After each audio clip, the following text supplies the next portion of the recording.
This is Too Far Enterprises. Just the other day, I had a talk with a young lady from Uganda, and I asked her about her hair. And she said that it takes too long to deal with it.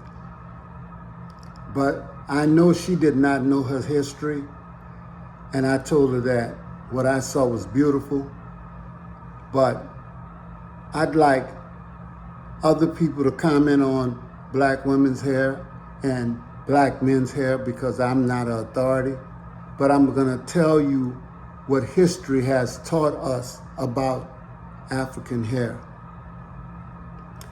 Hair was considered divine due to its position at the top of the head, and to allow someone to touch it meant you could trust them. Therefore, hair maintenance was only entrusted to relatives and hairdressers for fear of enemies bringing ill will to the person in need of hair care. The hair maintenance process could last anywhere from hours to days and involved washing, combing, oiling, braiding, twisting, and or decorating the hair. The Himba people, for example, styled dreadlocks using ground O'Shea, goat hair, butter, and hair extensions. Hair that was clean and neatly braided or braided with adornments such as beads, shells, were a sign of vitality, whereas unkept and dirty hair signaled affliction. 6 things everyone should know about black hair. Hair means something different to each of us, but black hair has a uniquely meaningful history as a symbol of survival, resistance, and celebration. It is wielded as a tool of oppression and also one of empowerment. And our society's perception of black hair still influences how black people are treated today. Here are 6 things to know and appreciate about the rich cultural, aesthetic, and social history of black hair. 1, hair was a sacred cultural and spiritual symbol in ancient African societies. Ancient African communities favored their hair for more than just style.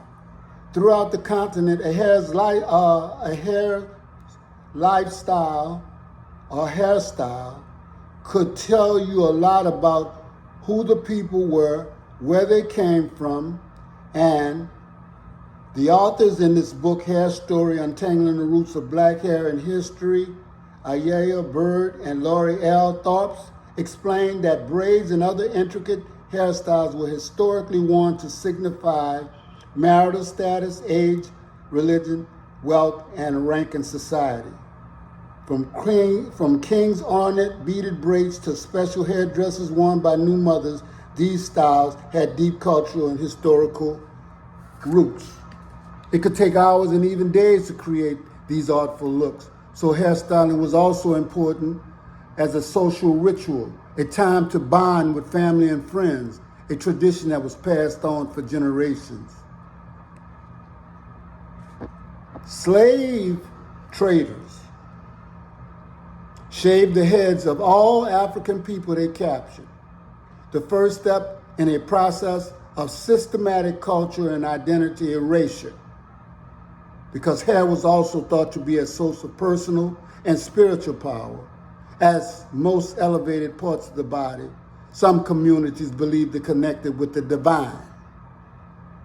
In Yoruba culture, for example, people would braid their hair to send a message to the gods. During the transatlantic slave trade, an estimated 12 million African men, women, and children were kidnapped and sold into slavery.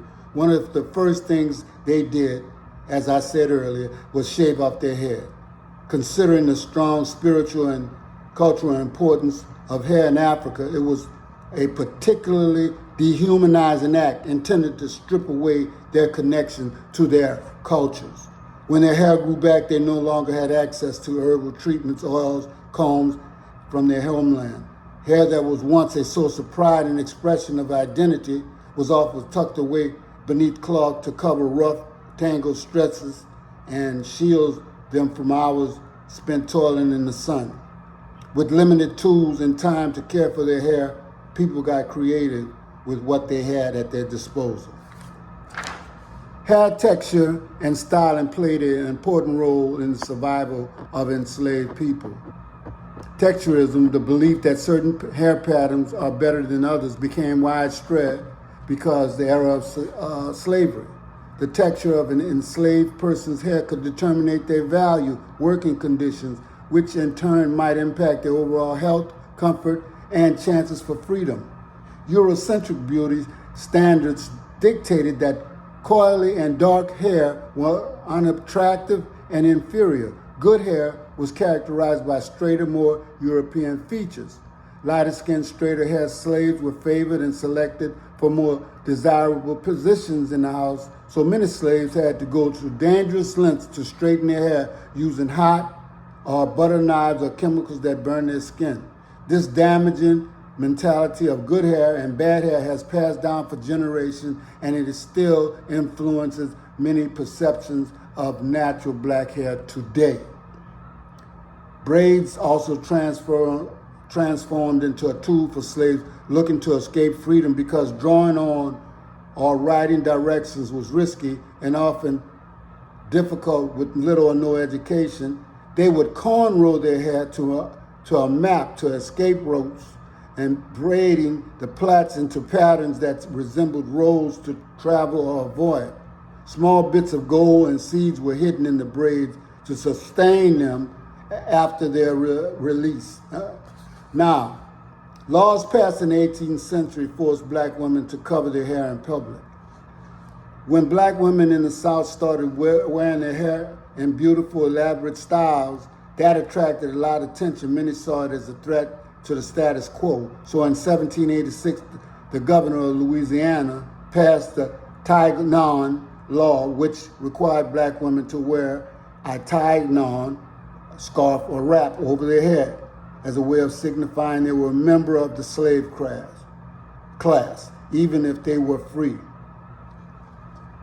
Once the U.S. took ownership of Louisiana through 1803, the Louisiana Purchase, the Taignon laws were no longer enforced, but they still set a precedence for policing of black hair.